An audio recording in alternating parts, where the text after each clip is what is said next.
You may have seen a mural of an old-timey strongman while walking around over the Rhine, but his name and reputation aren't so common knowledge these days. Well, in our never-ending quest to strengthen our knowledge and lift our community pride, we decided to learn more about this Cincinnati curiosity. Take a look.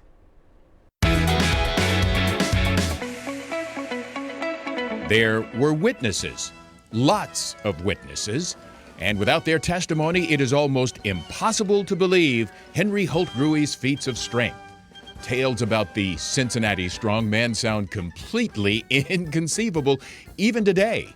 For instance, one day a friend brought a horse around hoping to sell it to Holtgrewe. The horse was harnessed to a carriage to demonstrate its speed. Holtgrewe, sitting on the curb with the chair tilted back, grabbed hold of the axle with one hand. As the man cracked his whip, Holtgrewe held the buggy motionless without taking his eyes off the paper. The horse could not move.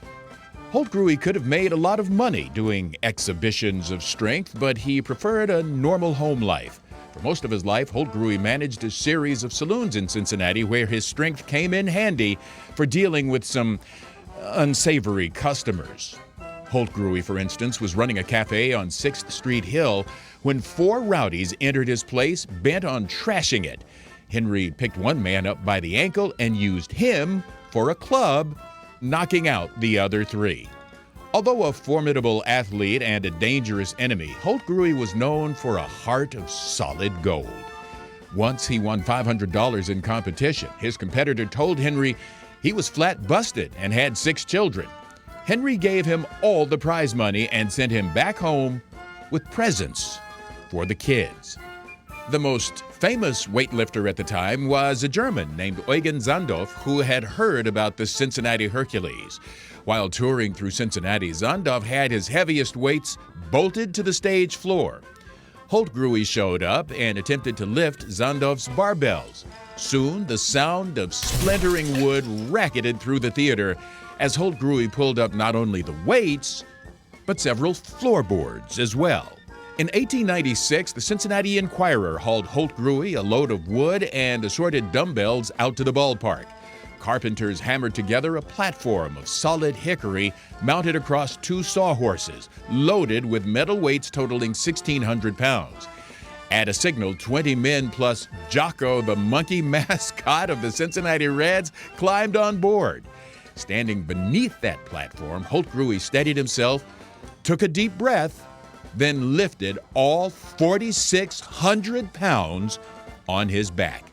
Henry Holtgrewe has been memorialized through artworks in partnership with 3CDC and the Over the Rhine Chamber of Commerce with a huge mural designed by Jason Snell that you can see at 1215 Vine Street.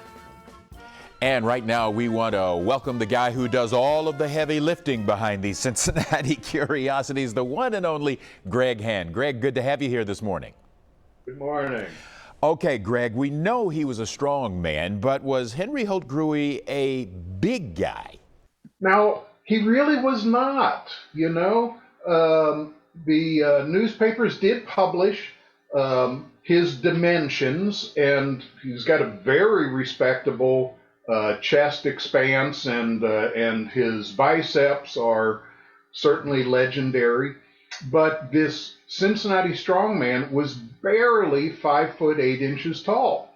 And so you look at the photographs of him, and he looks like this immense specimen, but he was relatively normal in height for the time. Did Holtgrewe have any other jobs besides bartending? Yes, a couple of his saloons had gyms upstairs, gymnasiums, and Henry Holtgrewe was known as the mentor and the trainer for a couple of other strong men who actually went on the stage and got involved in these public demonstrations that he was a little shy about. But his students went on to have quite an impact in the local area and on the vaudeville stages throughout America. Okay, so we talked about this in the story, but let's get this straight. The Cincinnati Reds had a mascot monkey.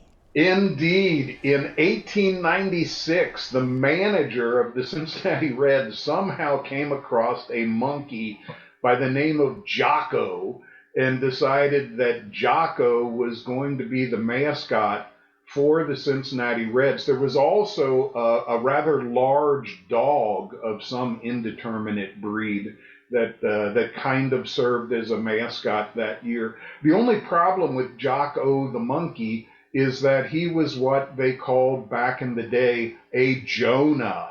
And that was every time that he showed up, the Reds lost.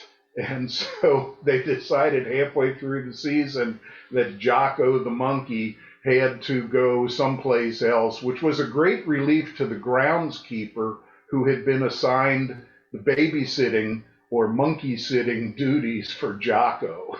Well, fascinating as always, Greg. Thanks so much for sharing these insights and these curiosities. Heavy lifting indeed. Thank you.